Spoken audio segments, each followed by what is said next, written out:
यो हो नि त स्किल भनेको। दामी दामी ल खायो केटाहरूले मार्केट खायो ल केटाहरू मात्र होइन केटी पनि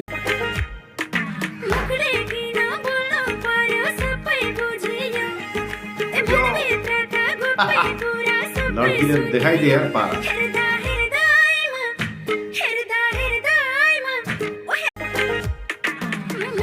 दामी दियो यार दामी पुच्चीले ल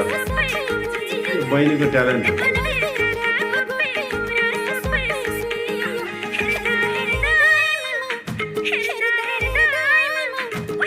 दामी छ यार यो पहिलेको स्किलहरू